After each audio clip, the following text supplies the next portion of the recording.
podcast is part of the Sports Social Podcast Network.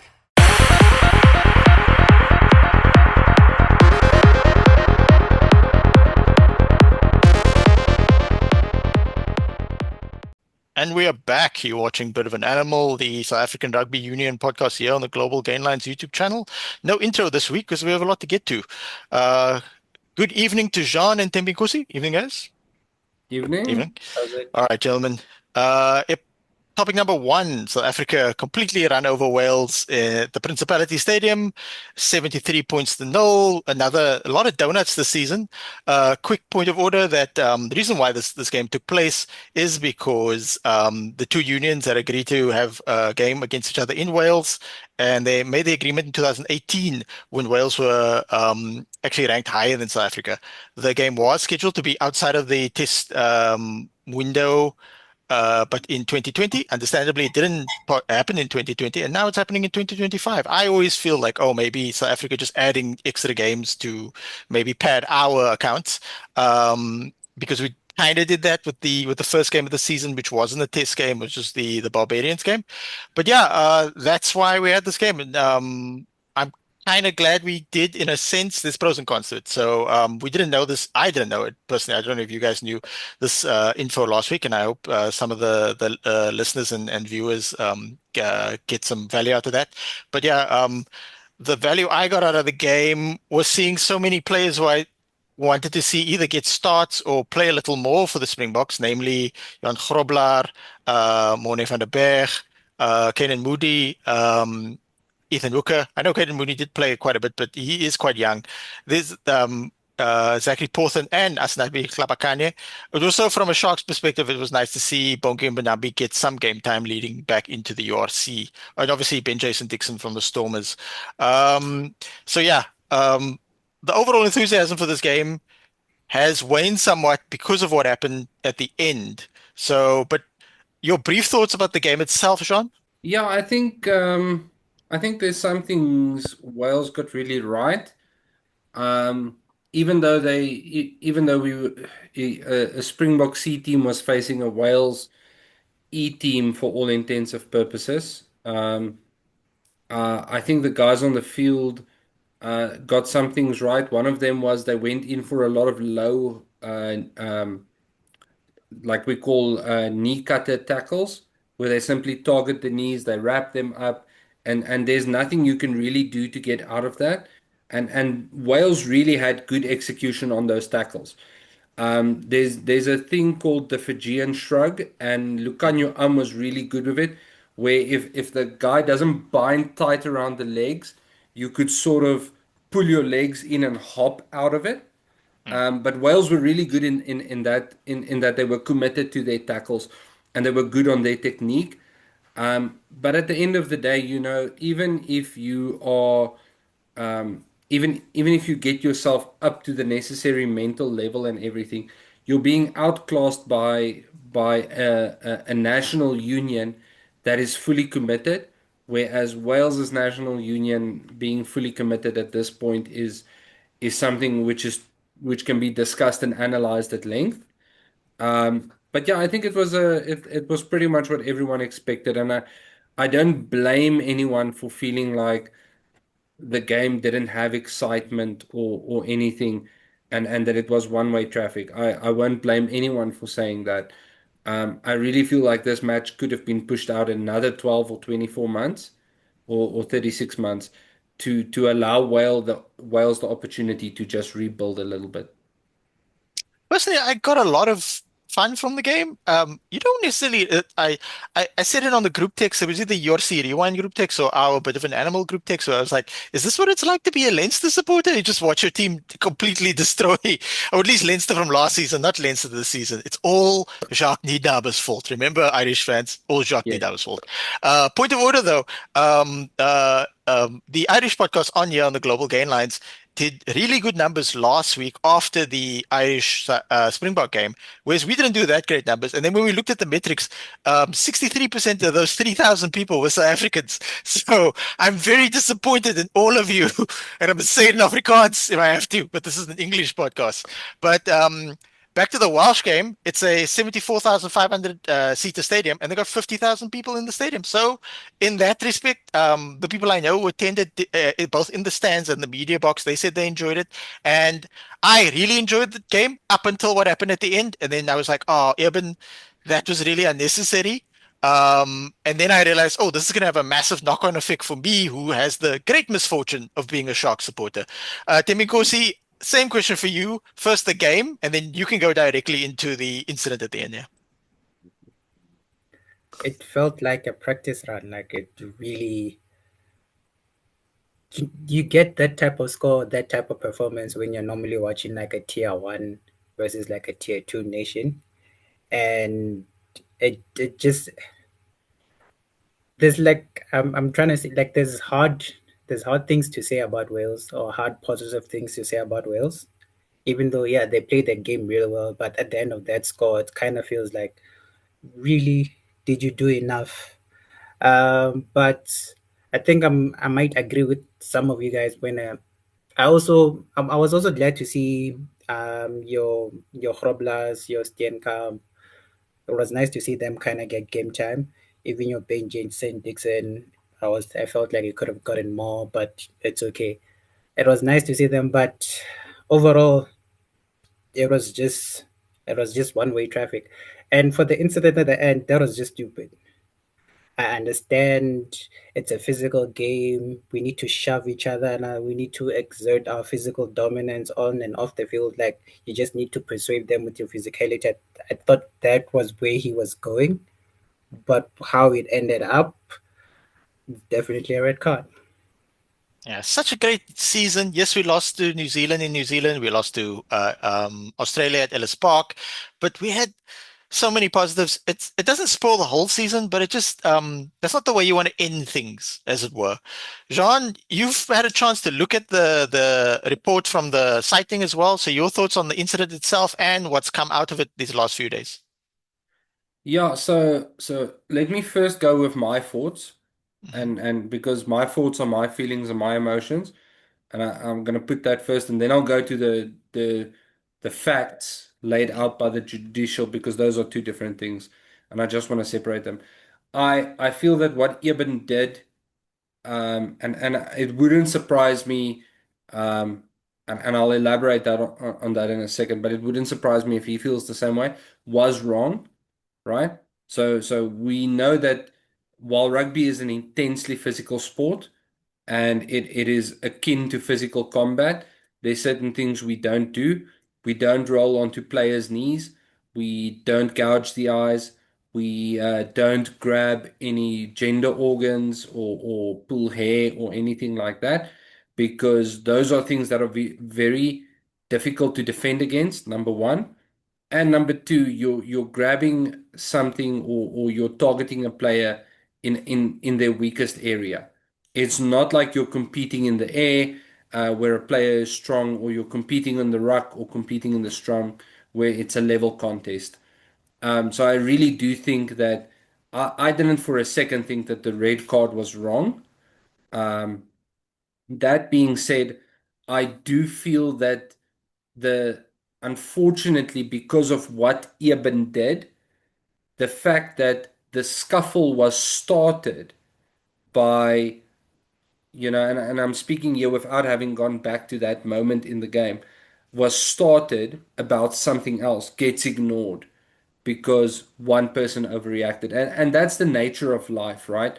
We all know if we're in out in society and a guy is talking things in my ear and winding me up, and I turn around and I punch him, I'm the one who gets arrested, right?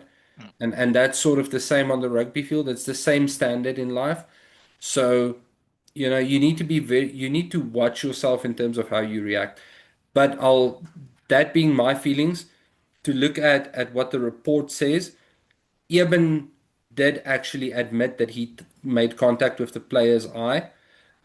He wasn't like, oh, it didn't happen. He admitted it, and I think that speaks to his character to say, listen, you know what, this did happen, even though I didn't intend for it to happen.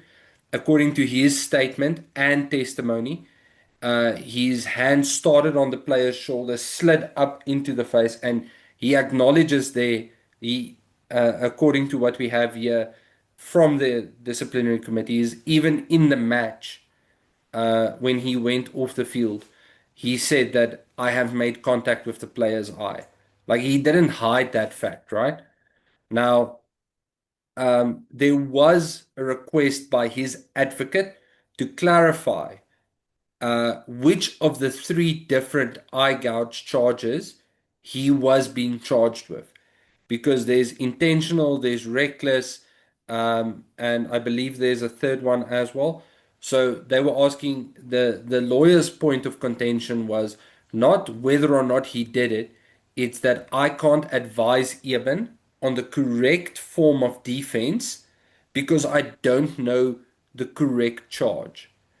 And I believe his testimony and his statement was that I did make contact with his eye. It was reckless, but not intentional.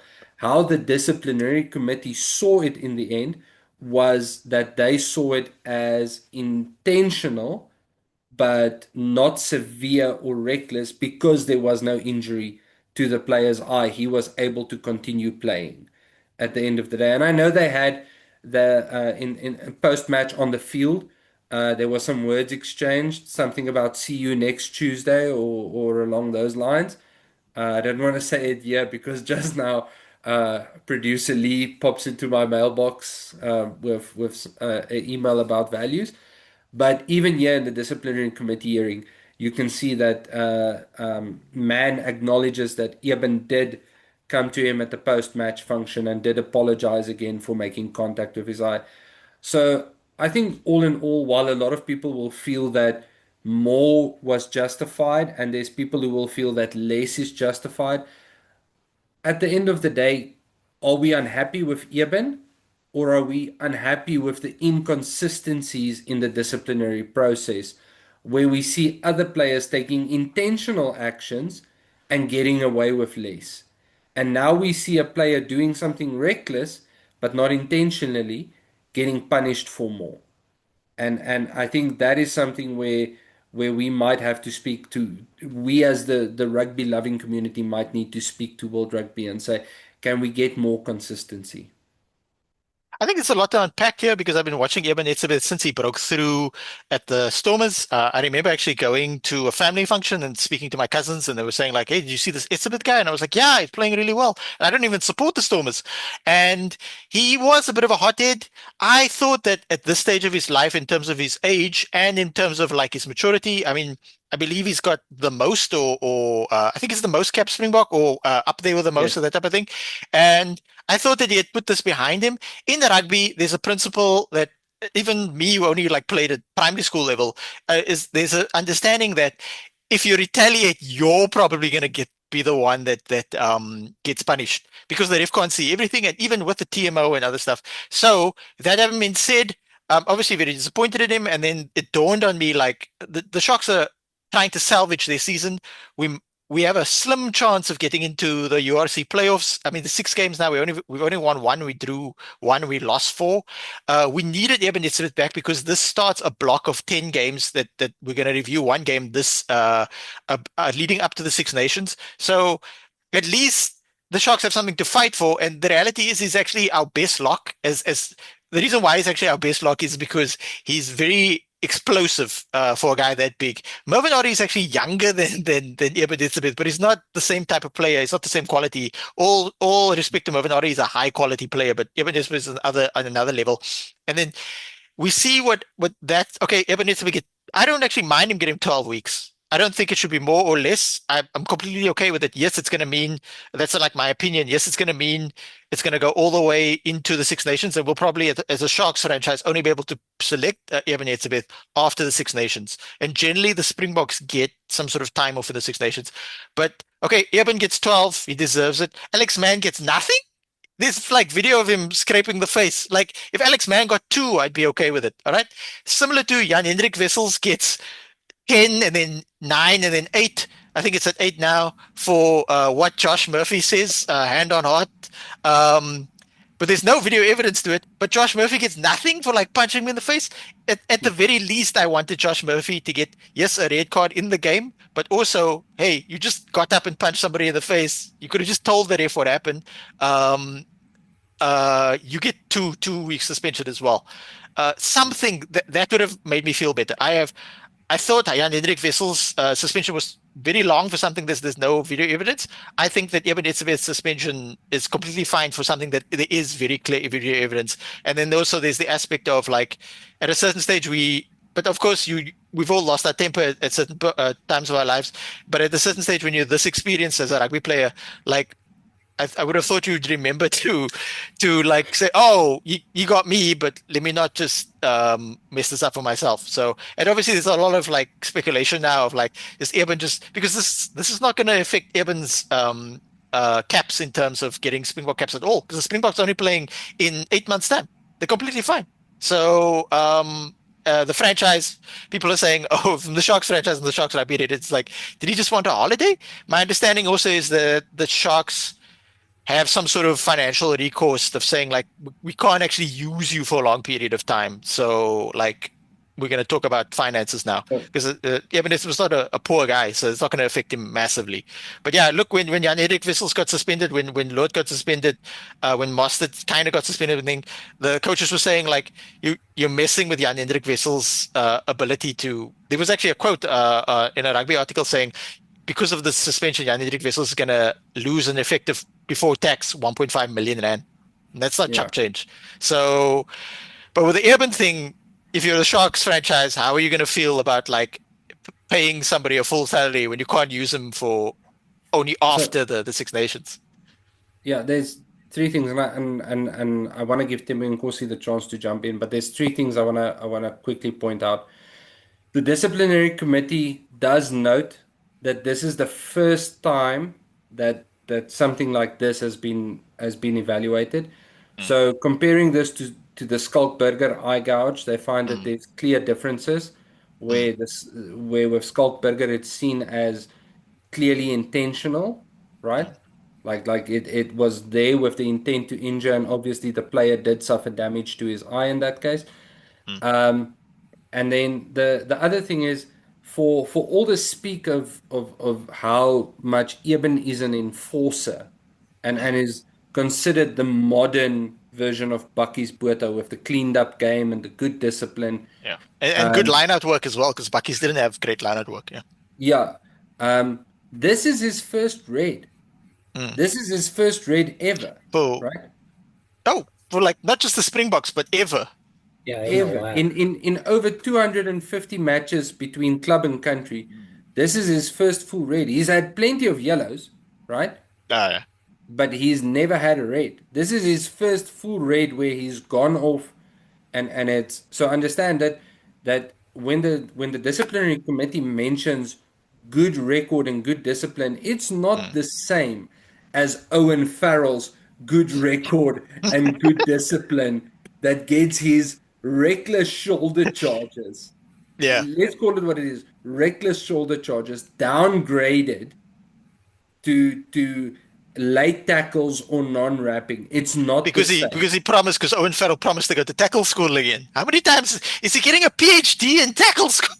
He's presenting tackle school at this stage. But anyway, moving on. The last thing is, and I think this is, as you mentioned, the most incredible thing about Eben Etzebeth is not that he's hard, is not that he's a physically massive human being. It's that for his size and his strength, is that he's so athletic. How many other number 4 locks can keep their scrum balanced, right? Pushing behind the prop and keeping the scrum going forward, yet also be athletic enough to commit to charge downs successfully multiple times, and also be smart enough to read when the 9 has taken the ball out of the ruck and then grab the ball and run. I mean, he scored for the Sharks. He scored, I think he once did it for the Springboks, and then the try got recalled because of another reason. but understand, Eben Etzebeth in the speak of GOATs, greatest rugby players ever. Eben Etzebeth is not an outsider. He's not a long shot. He's there with purpose and intent because he plays with purpose and intent.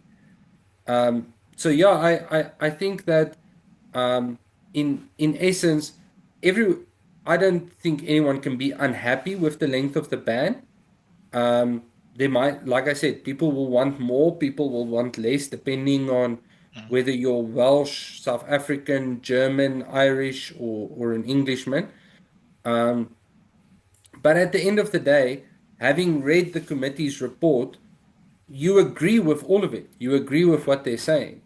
So, and just on a side note, I don't think the Sharks can touch his salary, but I do know this is not confirmed. It's just an article I saw literally 2 minutes before I came and sat down, is that he's been deregistered from the Champions Cup team for the Sharks.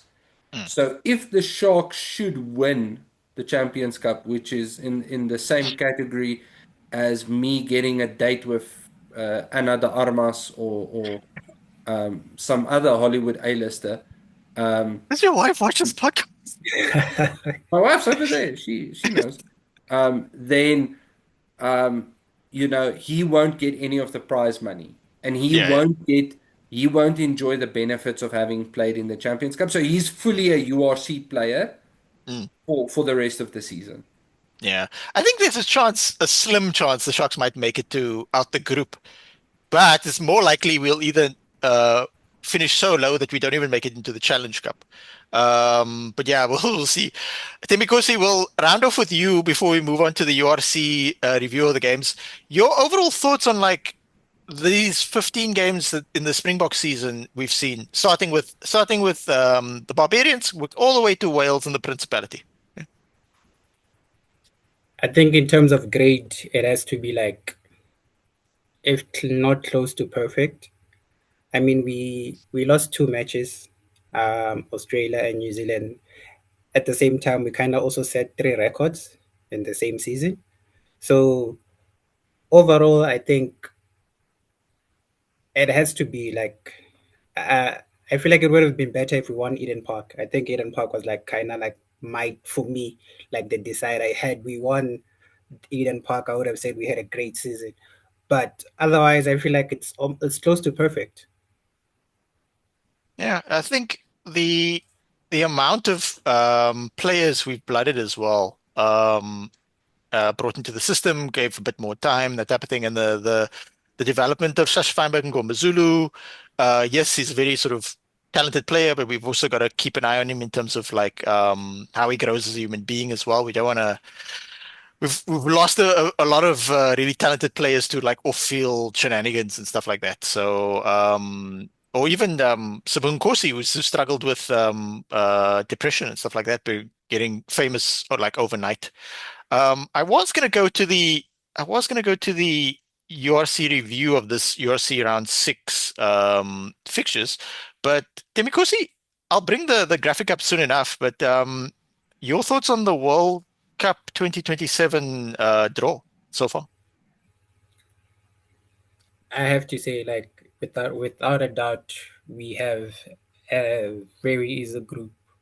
Now, beyond that, seems like it might, considering that we probably are going to win our group, it seems like we have a more difficult route to the final Hmm. than most people. But in terms of group wise, I feel like we can field like the team that played against Wales. All three of those, actually, the first four matches, we don't even need to like actually take a strong team, and we're probably going to be fine. The one thing I'm concerned about is it's Group A. Group A is going to be interesting to me because it really Hmm. depends on who wants to face the Springboks at the quarterfinals. So if New Zealand want to take the easy road, they could lose their first match against Australia. They find themselves on that other side, and they'll have to just deal with England. But in terms for everyone else, I think we have a difficult route, and England have the best route to the World Cup final. Jean, your permutations on this? I personally think that I'm really glad some of the smaller, the new structure allows some of the smaller rugby unions to get a chance to come to a World Cup. And I'm quite excited, actually. Yeah, no, definitely. I think first of all, there's going to be. I mean, we all live for the excitement and the gut punches of top tier Test rugby, and I think the previous World Cup blessed us with two of the greatest matches of all time. In firstly being the Springboks versus France, and then secondly at a slightly more sedentary pace, being Ireland versus New Zealand. Mhm. And those matches are absolutely thrilling and fantastic because of the what is tied to them. But then you get matches where you see two minnow nations or two tier two nations playing against one another, and while there's no real world consequences for either team winning or losing, it's all about the pride and the belief in the jersey.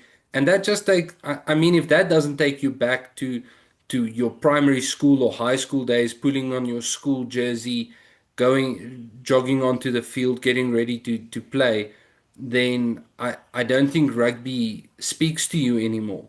Because that's the fantasticness about it is Spain is a country who is now rising onto the rugby horizon, and it would be for me just as interesting to see where Spain goes in the 2027 Rugby World Cup as it would be to see where where we go or where France goes or England goes.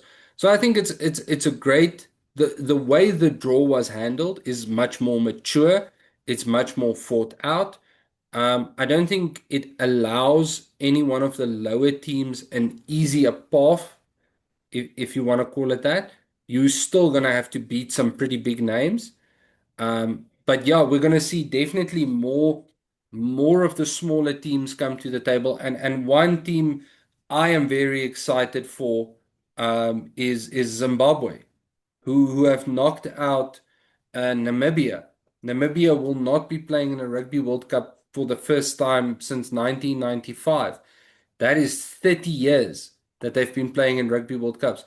And now we get the thrilling nature of Zimbabwe. Zimbabwe who gave us Tendai the Beast Mtawarira, sorry. But they now have a national team in the World Cup, and that's fantastically exciting. So I definitely think it's going to be great. I do, however, hate the fact that there's a strong probability that we will face the same three teams in the knockouts because my heart has only now recovered from the 2023 Rugby World Cup. Yeah, there's been a weird sort of like pushback on the whole round of 16 thing, but look, you have to verse top tier teams to win a World Cup. It just depends on which one they are. Yes, maybe we would have liked, like you said, I maybe thought maybe we also would like a few different top tier teams up till a potential World Cup final. And yeah, we were excited, yeah, at that bit of an animal to cover everything from the Springboks up till the World Cup and the World Cup. On that note, if you're enjoying the episode so far, please like, subscribe, click the notification bell, share the link to friends and family, and or what I do in my trail running group. Yeah, and if you're listening on audio platforms, like us, give us a review, give us 5 stars. I personally don't use audio platforms that much. I use FM Player. I don't use Spotify because research the Spotify owner. That's why I don't use Spotify. Um, we move on to the URC, where our former colleague, and she'll be back eventually, Lisa B's Stormers team are absolutely killing it, winning games they were underdogs for. Yeah, because last I don't think that many of us picked the Stormers to actually win. I think Jan de Koning, shout out to Jan de Koning, esteemed rugby journalist and podcaster as well. He's, if I remember correctly, he was the only one sort of slightly leaning towards the Stormers, but he also said it's going to be tough playing Munster. And then Munster rolled out 4 players who'd been playing regularly immediately for Ireland. Went straight into the Munster team. Tom Farrell, Jack Crowley, Craig Casey, Tyke Byrne, straight in the Munster team. Thorman Park Saturday night, my bad, against the Stormers. And the Stormers put out sort of an indifferent-ish type team. Demi Kosi, were you able to catch this on Saturday night? And oh, your team also won this week. Yeah. Yeah, I was able to catch it. Like it was a very interesting game in terms of the way it started. Like I felt like the Stormers started well. Seems like the scrum was on the machine, and when if they get that going, they could have gotten to an early lead that could have probably stretched. But most teams, like the discipline was a little bit like a problematic, especially in the first half. The penalties that they kept getting, those infringements, that eventually led to to the yellow card, and through that gap, I think they scored like 4 tries. I mean 3 tries, and that was pretty much where I felt like the Stormers kind of started off a little bit off. But in terms of the whole entire game, the second half, like as soon as that bench came on, it changed the whole entire game. When the Stormers got the momentum, it was great. Like that intercept try, like it was good to see Dylan Mott. Actually, especially like all the other teams, it was good to see most of the Kerry Cup players that I've transitioned, even if they're in different teams. It was nice to see them play because I also saw a couple in the the Bulls versus Lions game. But yeah, the Stormers are winning and still hoping that they lose their next match. But hey, shout out to them. Yeah, the Stormers play you guys next. Yeah, so your Stormers enthusiasm ends this weekend. Jean, your thoughts on the Stormers winning in unlikely circumstances in Ireland? Worth noting though that the Stormers scored first with 3 points, but then Munster had a better into the first half, and then like Tim Nkosi said, Stormers just made the most of their opportunities in the second half. And at 20 point, they scored 21 unanswered points. Damn. Yeah. Yeah. So I think the biggest thing is and there's two things that I want to highlight for the Stormers. First of all, I think the way that Dobson is approaching team culture is what massively pays off because that's the only way you get a team to come back, right? And chase a game in the second half the way the Stormers did, especially when it's not your A team, right? You need to give these guys one something to believe in and two something to fight for. And I think that's where Dobson perhaps strives as a coach. While he might not have the technical nuance or experience that some other coaches have, he does have an incredible culture there. And shout out to the Stormers scrum for becoming a weapon when we all predicted or felt that it was slightly under threat. And I didn't want to say it because I thought I would sound absolutely idiotic. Is that they would have guys like Frans Malherbe, Dion Fourie, and Brock Harris doing scrum coaching, and it's pretty much been confirmed on via other sources that those are the guys doing the scrum coaching, right?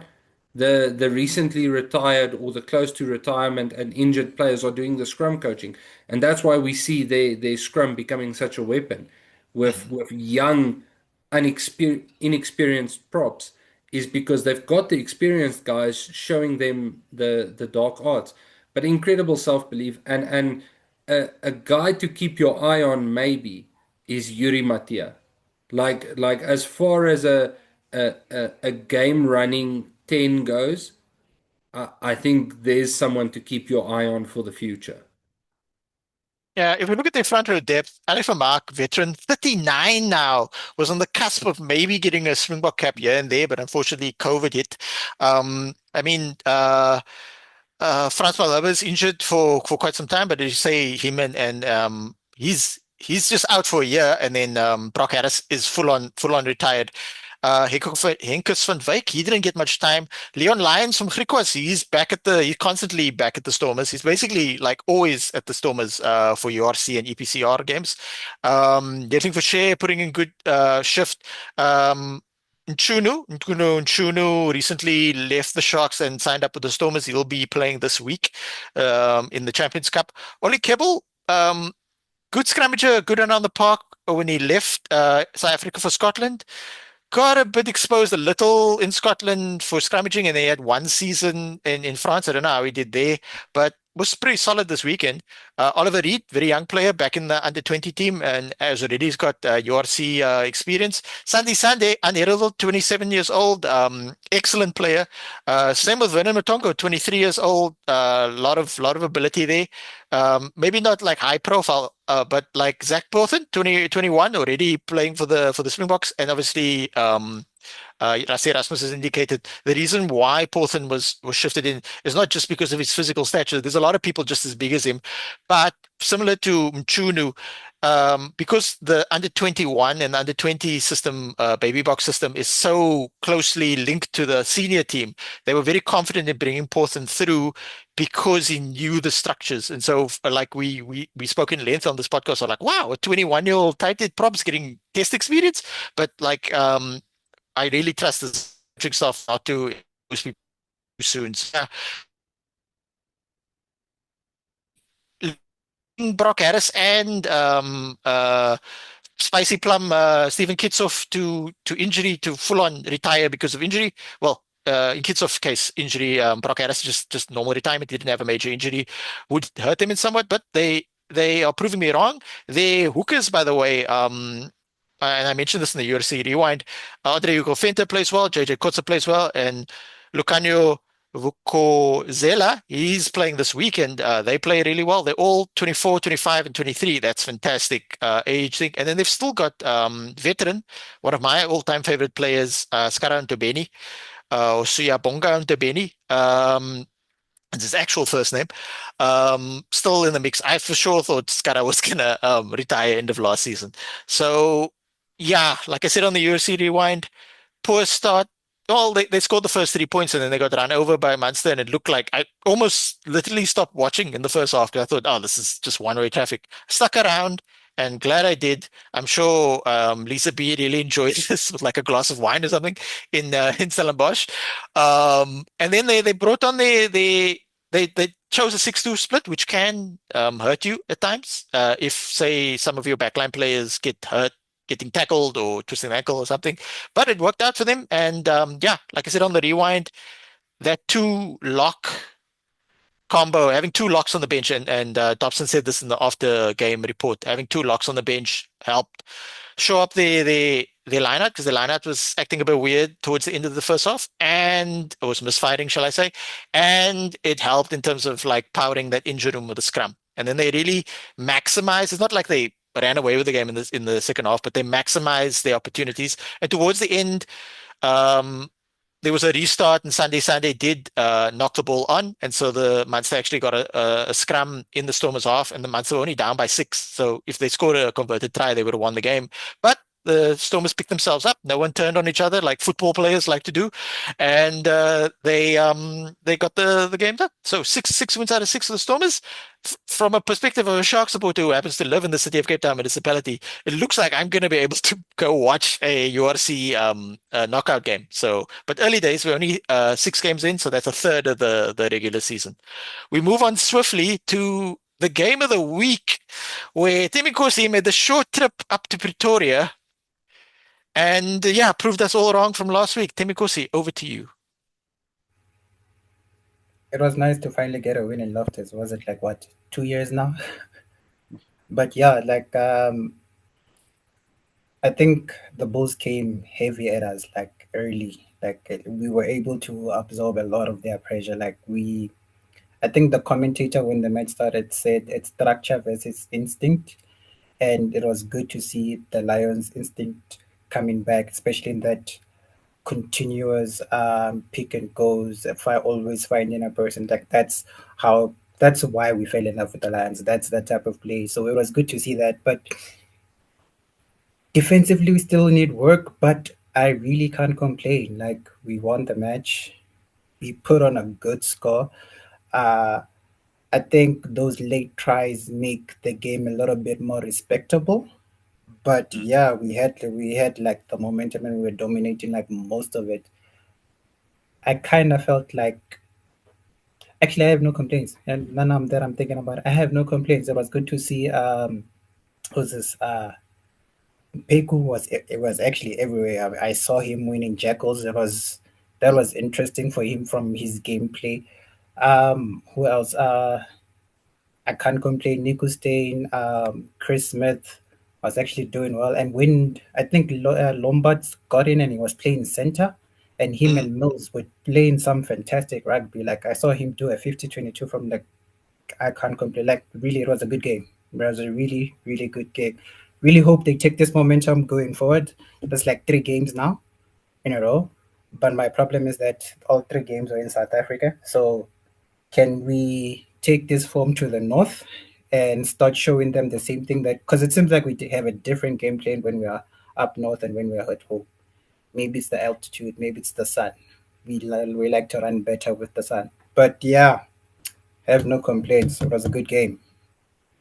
It's interesting. I think since you got back from the Northern Tour, you're playing really well. This Bronson Mills, Henko van Wyk center combo is working out quite nicely. Unfortunately, Henko van Wyk had to come off. Gio Lombard in the second half when he threw that ball, it's weird because like um, uh, you're going up against the Bulls, who have your former coach, who you've had your most success with. You 2 Super Rugby finals, one at home.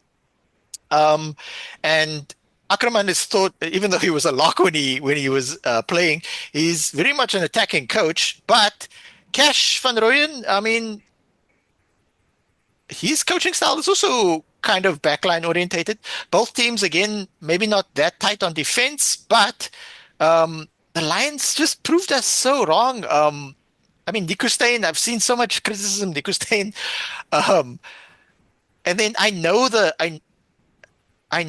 Bulls team so well, but I think a lot of the Lions players are showing like Jared Kearns, he's unheralded. Rowan Venter, he's played really Center, well. yeah. He's been in the Springboks team in and out.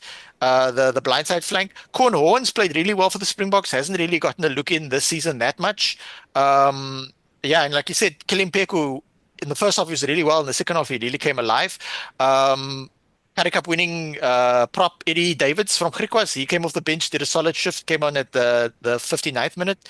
Darren Landsberg played really well. He's always very good. And then you want Renzo du Plessis to make an impact off the bench, and he did. Sometimes he doesn't, but he very much did in this game. Ashim Peet actually got game time. Sometimes they don't even pick him. And Sibobalo Kuma, who came from the Cheetahs, if I'm correct, he did very well as well, especially in the second half with the carries and stuff. So yeah, credit to the Lions, and we're gonna see them play as well in the Champions Cup.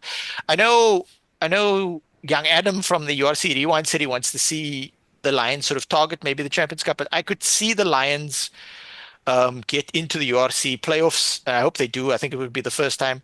My only concern is that like they've got good players. I'm just somewhat concerned about their depth, so I really hope that they don't get any unnecessary injuries. But that's just the game, especially in the rugby leading up to that. So I'd either like to see them go far in the Champions Cup or get into the URC playoffs and see what they can do. I'm not sure if they can do both. I'd love it if they could do both, but I'm not sure.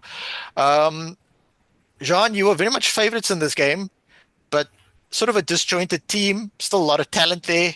Jan Serfontein, etc. Your thoughts on the game as it was?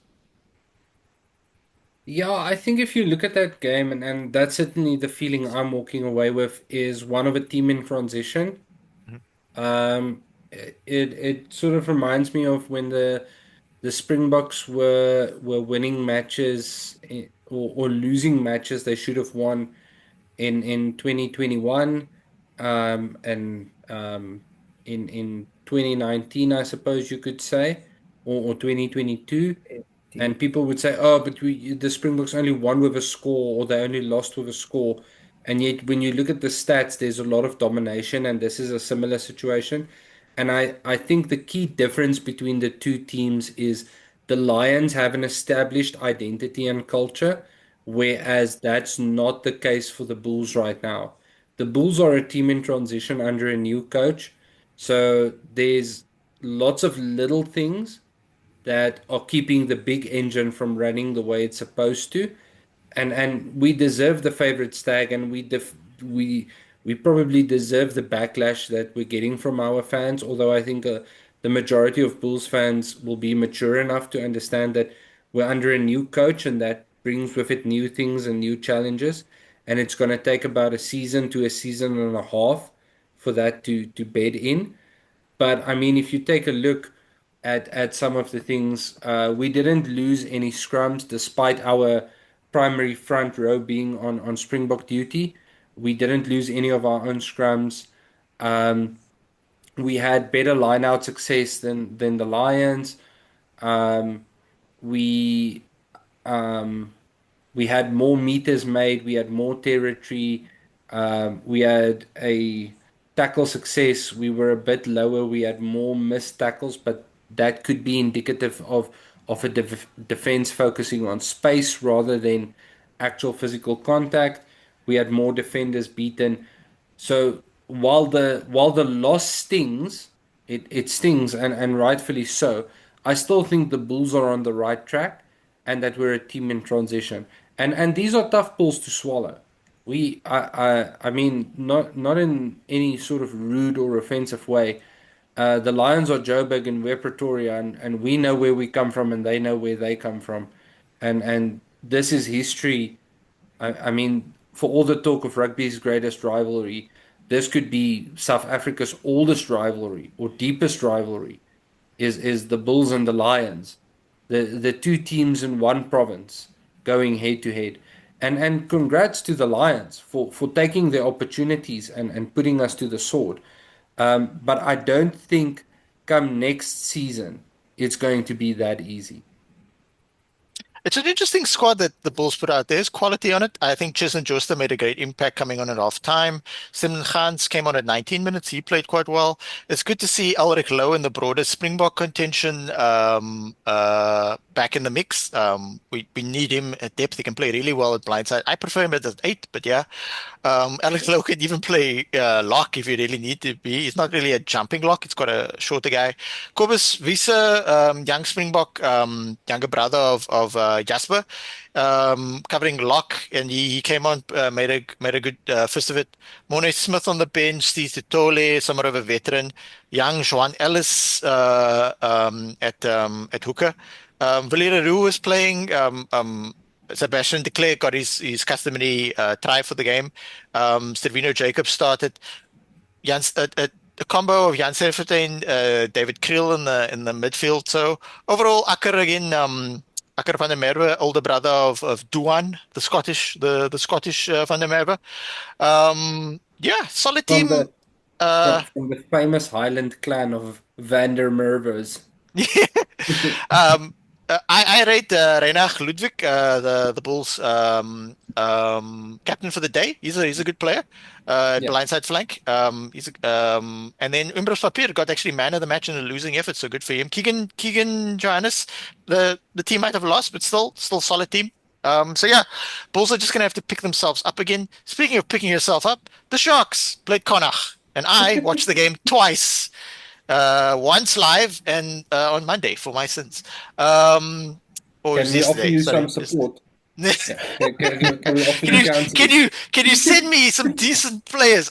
Where do we need? So where do you start? But I already did though. Like I sent you, Yeah, I what do you gave say? you Yeah. Van der Merwe. I gave you the Yeah, I gave you the Tutuka brothers, the Hendricks yeah. brothers. But we gave you I- Edwin Cater, it's not a and he fair scored this exchange. weekend. It's not a fair exchange. Yeah. It's not a Yeah. fair exchange. Well, I'm gonna send this link. I'm gonna clip this on YouTube and send it to Edwin Cater on Instagram. It's not gonna be happy. So listen, Yeah. Nkosi, just to clarify, the guy who supports not only the richest club in Mm, South Africa, who yeah. also supports the club with the most Springboks, is begging for more For talent players, just give us more because players. they're Like losing. Just to be clear, though, Maserati doesn't have as much money as Johan Rupert. But you are actually the richest but club. Even if we took Johan Rupert and put the Musepe thing. So yeah, the long and the short of it is I watched it twice. We started poorly, very poor at the. We immediately, like 30 seconds in, got caught on the ball. Our player had the ball, ran into contact, got isolated, turnover, finish. Connacht are a really good team. It wasn't windy in Galway.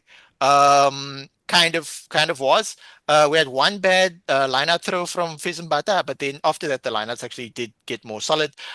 Disappointed in Jason Jenkins somewhat. Didn't expect a bit more from him. He didn't really impact the game that much. Mervyn Ori didn't look that awesome in the game, but they tried their best. The Sharks looked a bit tired as well. That's a bit sketch. Yeah, we didn't clean up our rucks line out a bit better. We only won 2 scrum penalties, and then 1 scrum penalty we won, and Jordan Hendricks kicked the ball. We were supposed to kick it for the line out so we could get the line out in the corner half, but instead he kicked it to the opposition, so he didn't find touch. George Whitehead had to start at fly off for us, another low knee from the Griquas, because unfortunately Siamasuku injured again, and we don't just need Siamasuku fit, but we also need him in form, because he hasn't really been in form for like at least 14 months, which is sad for me because I'm a big fan of his. Yeah, Jordan Hendricks didn't make much of an impact from fullback. Played a bit better when he shifted to fly off. Kenny Kunene? Hakim Kunene came on at fullback. Not much of an impact. So yeah, Sharks indifferent. You can't play like that and expect to win. Front row, we're not even dominating at the scrum. As much as it seems like nobody's in form, that type of thing. Oh, we have to mention that Jaden Hendricks' form is still quite poor. What's also interesting is that Jaden Hendricks is younger than Grant Williams. He made it into the Sharks team and the Springbok team before Grant Williams. Grant Williams is older than him, but is like playing really, really high level rugby, even off the bench now for the Springboks and the Sharks. So Grant Williams is by far our best scrum half, to the point that I have no beef with Jaden Hendricks personally, but in terms of playing style and his poor form, I think that we gotta drop him for Ross Brodier, because if we can start Grant Williams, and have Ross Brodier make an impact of the bench, because we've given him so many chances. Yes, Jaden Hendricks can also cover fly off if you need to, and if you're going to do like a 6-2 split, that might help. But in the broader context of the Sharks, we could have used in this 10-game period without a bye at all leading up to the Six Nations. We could have used Ebens because we did get back young and very talented Emil van Heerden at lock. Ebens is by far and away our best lock. Jenkins is out of form. Mervyn Ori looks like he's got a lot of like game time on him. Corneral did his knee in the Currie Cup, unfortunately, trying to save a tackle. So you can't fault a young player for that. Corneral, by the way, if you look at the stats, same height and same weight as Eben Etzebeth. So people are like, oh, can't he just play like Eben Etzebeth? That's why Eben Etzebeth is so good. Somehow people are bigger than him, and he makes more of an impact in the game. It's not always about size. It's always, as we spoke earlier, it's about explosiveness. So yeah, Sharks play Toulouse next week in Toulouse in France. And what's interesting is that they've sent a bunch of players back to South Africa that played against Connacht.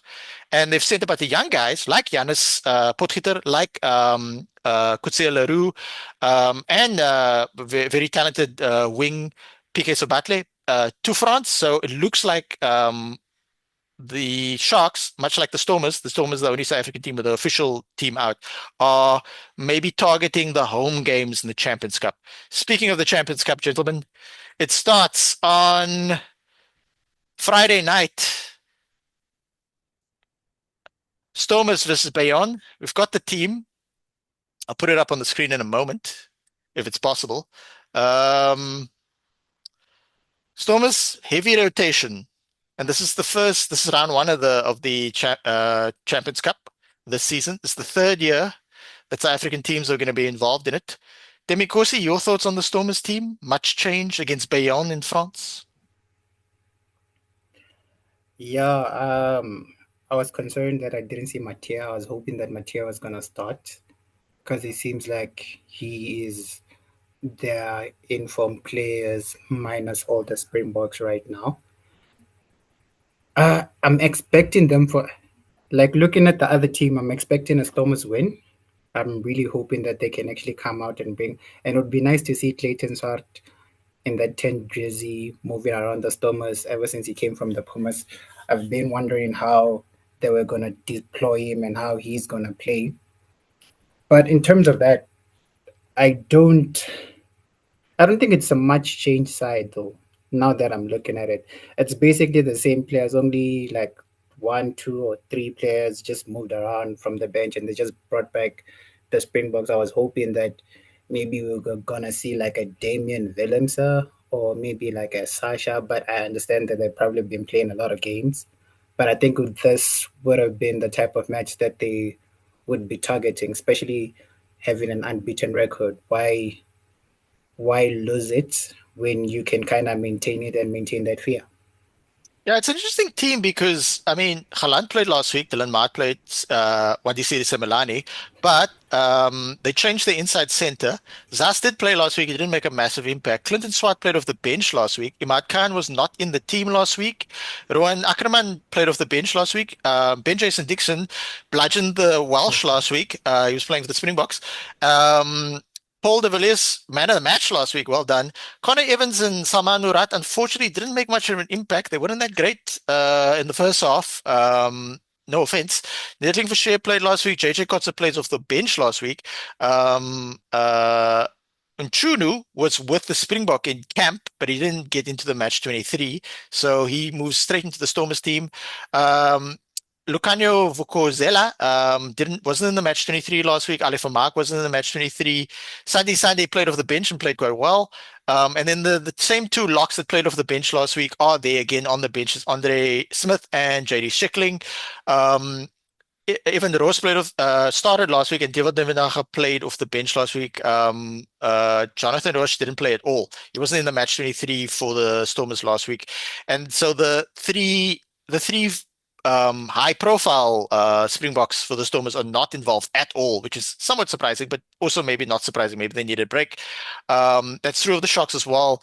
Siya Kolisi is not in France to play Toulouse. He's in Cape Town, if you check his Instagram. So it's Sasha Feinberg and Ngomezulu, Damien Willemse, and Jean's personal favorite, Kobus Reinach, are not. So I could see this team winning in France, but I don't know the French team to that extent. I think both of you must have noticed that Herschel Jantjies, former Stormer, in his first Champions Cup game for his new team, is playing against his old team, the only franchise he's played against. Jean, do any of these Bayonne players stick out to me? I believe this guy is Argentinian. Yeah, I don't think you're wrong on that one. Bayonne, I won't say I have in-depth knowledge on them, Mm-hmm. but I will say two things. One, I think the French are probably the only country besides South Africa that really love a good scrum. So if the Stormers scrum is the business, this is the time to prove it. If they can stand up to Bayonne, we're in with a shout. Um, and I mean it's only going to get harder from here in terms of having to face to Toulouse and Toulon, who both have monster packs to bring into the game. And I think that's where the Sharks are going to need their Springboks to step up over the weekend. That being a separate discussion. But yeah, I think the way the Stormers are approaching this match is very tactical and very clever. Looking at the bench, you've got guys like Evan Ruiz, JD Schikkerling, Ali Vermaak, and guys who can really come on and make a statement, right? So if you're in the lead, they're the type of guys to lock it down. And if you're slightly behind or chasing a game, then these are the type of guys who will put in the hard effort to break it open for you. So yeah, I think the Stormers are in with a reasonable chance, and it seems that they've broken their overseas voodoo. But going into the weekend, this is the one where what they've built on needs to be proved. And it's not necessarily going to be determined by the outcome of the match, but whether or not we see slumped shoulders in minute 65 or not. Uh, you know, like Rossi said in Chasing the Sun too, if you were in touching distance of a victory, you don't want to see your players walking into a line out with their shoulders slumped, low energy. You want to see chest out, you want to see head forward, you want to see confidence. So I think that's where the Stormers really need to bring their A game and to say this is the one where where even if we broke the voodoo, this is where we bury it. To say from now on, we're a team. When we go on tour, we know what we are about, and we bring the intensity. It's interesting that the captain from last week's not involved. The only reason why I could think Yuri Matea, who fantastic season thus far, is not involved. He must have picked up a niggle somewhat. Because I mean, he just came out of like a mini preseason. So now Clinton Swart, a veteran Clinton Swart, who really made his name playing inside centre for the Cheetahs, is stepping up. Good player. And then Stefan Angro had a really good game starting with the Stormers last week. He's been changed by Ahmad Khan. So obviously, rugby coaches and football coaches to an extent try and be a bit more opaque about the reasons why people get dropped. It's generally not because of like ill discipline. It's generally because of like we're trying to manage our resources and stuff like that. So yeah, I'm looking forward to this game. This is the only teams that have announced their teams from a South African perspective.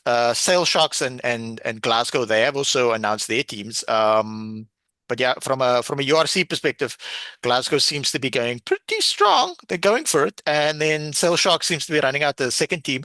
Um, well, like a sort of a mix of an A and a B team. Hiren Andrews running out the Sail Sharks. He used to play for the Sharks. He used to play for the Natal Sharks, and then Gershwin Weir from Griquas, a Currie Cup winning wing, along with Cameron Hofke and Dylan Mart and Young Adams, second cousin twice removed, Connor Mahoney. Um, he's on the bench for Cell Sharks. He's alone there from Griquas, so good for him. Um, Now we move on to the other Springbok, shall I say? No, the other URC teams playing in the Champions Cup. It's Bulls versus Bordeaux. No teams. It kicks off at 5:15 prime time on Saturday, Jean. What are you expecting? Yeah, that's a tough one. Bordeaux being such a physically dominant team, and um, I mean, it's almost fitting for Bordeaux, which is the heart of red wine country, to be, I think, a red wine and meat team, if I can put it that way. The way we describe the Bulls, physical, forward dominated. The back line is absolutely lethal. I don't know if the Bulls will be able to scratch together anything here. Um, for Bordeaux coming out of a good start to the top 14, um, having being a team, Steven Kutzoff was there. Some of our best props have gone there for a season or two, and they come back saying that it feels like the scrums at home, in terms of what Bordeaux expects of you. So I think definitely it's the Bulls forwards will have to front up. Obviously, they've now got some Springbok stocks back in contention, with Grobelaar, Wilco Low, those guys. So I think this is going to be a match to watch, and if it goes the right way, um, it will be exciting, no matter the result. I really do think it will be exciting, and I know a lot of South Africans out there don't understand necessarily the Champions Cup and the EPCR or the significance it has, but im imagine if imagine if Super Rugby consisted only between the best two teams from South Africa, Australia, and New Zealand. That would be the Super Rugby version of the Champions Club, the Champions Cup, and this is now the same, and it's probably one of the most prestigious rugby competitions in the world, and I think that South African teams will be able. We discussed this in our very first podcast. We discussed what it would take for a South African team to possibly go all the way. I think the Bulls have what it takes. Whether or not it will result that way is what will happen on Saturday. I think South African teams will have a better chance if we sort of clean up the schedule as well. There's also a debate going on. I don't know how you guys feel about it, having sort of a universal, similar to football, having a universal sort of calendar. But the other thing is also like n- maybe the Southern Hemisphere idea on rugby is works a bit better of like one competition at a time. This whole thing of like couple of URC games and then, 6 URC games and then two Champions Cup games and then two more URC games and then two more Champions Cup games can be a little disjointed. I like it in terms of like, oh, you see some different stuff, but I would actually be an advocate for like URC, Champions Cup / Challenge Cup, and then internationals. And if we can get to that point, it'd be great. But obviously, there's a lot of ups and downs as it relates to that. A lot of permutations. Jean, any sort of insight into who the Bulls might pick this week? Yeah, Who's I injured and don't what? think I don't think anyone would be surprised if Andre Pollard gets his first jog out since 2019 for the Bulls. Mm, Um, it wouldn't actually surprise me at all if the Bulls go with a conservative scrum penalty. I mean, you've got Wilco Louw, Johan Grobler. Um, I would certainly keep that as a way of keeping the scoreboard pressure going, should you find yourself up, or at least a constant way of getting points on the board, is deploy your scrum weapon and have Andre Pollard just knock them over. Um, if Pollard and Willie Leroux plays, then we could see something exciting. I mean, we've had this combination in the Springboks for how long? Especially if Willie Leroux is on form, and from what we've seen this season, I don't have reason to doubt him. Um, Not in the blue jersey anyway. But I do think we might see a 29-ish Springbok team approach. Uh, Very contestable kicking game, very much based on if we're not going forward, we're going to push you back via kicks, relying on our physicality and Andre Pollard's boot. Um, Definitely Willie Leroux at 15. Imbros Papier coming off a good match. Maybe perhaps have him again around the scrums, being able to snipe, drawing in an extra defender before you pass to the likes of Creel, um, or Hans.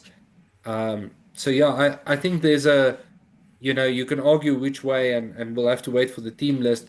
But I definitely wouldn't be surprised if Louw, Grobler, Pollard, Papier, Leroux all make the sheet. I definitely wouldn't be surprised at that. Yeah, we're recording this on Thursday, the 4th of December, 2025. The game's at Saturday, 5:15 at Loftus Versfeld, so it's a South African home game, Bulls versus Bordeaux. Yeah, I think the Bulls are going to try and draft in as many good players That as they can that actually immediately. that actually might also count in the Bulls' difference Mhm. because I'm not too sure, but I don't think Bordeaux sits that high above sea level. Mm. Yeah, they are the defending champions, but then they got a very good team. We don't know who they've brought over either. I haven't seen any speculation as to that. I don't have time Uh, they to closely. they sent a Tim really strong side. You've From seen what the traveling squad? from what I'm hearing, they sent Oh, a okay. pretty strong side.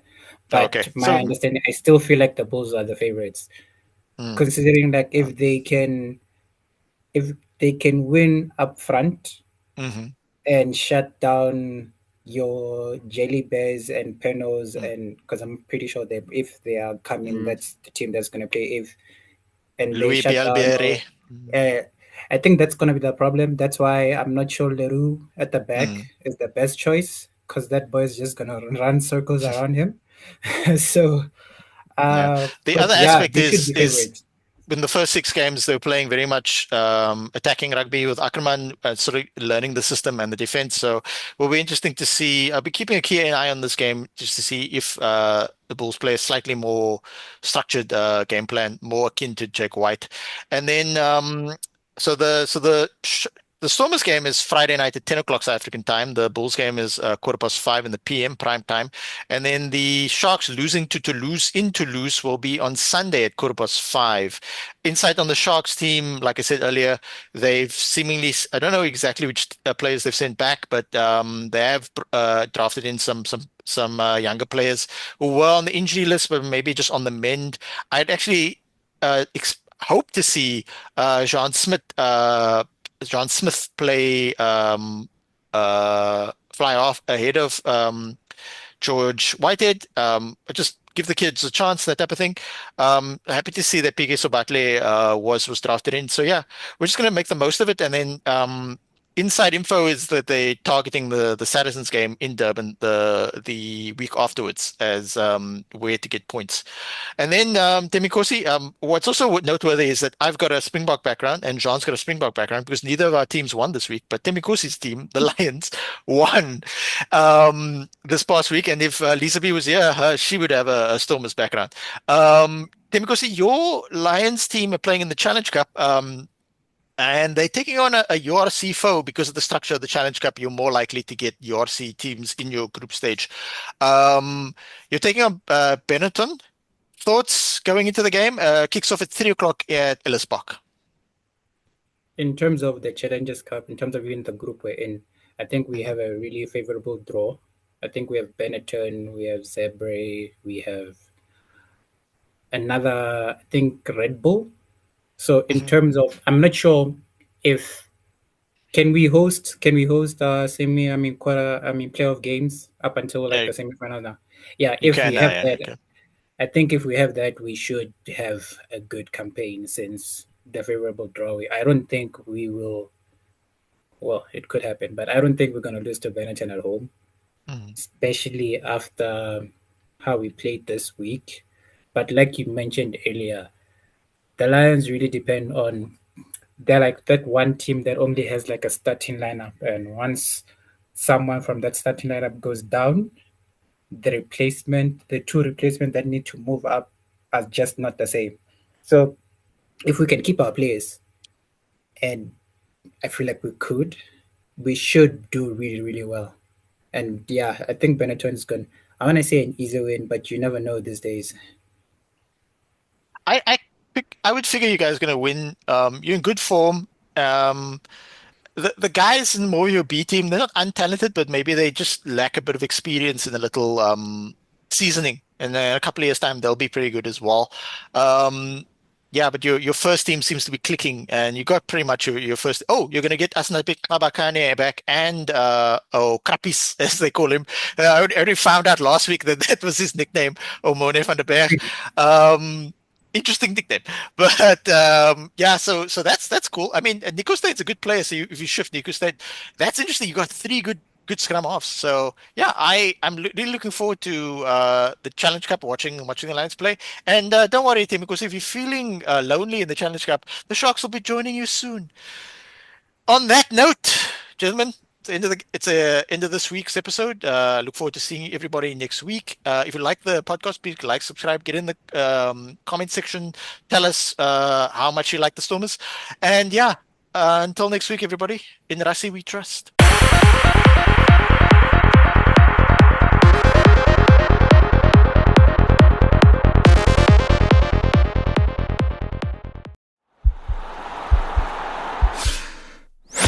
This podcast is part of the Sports Social Podcast Network.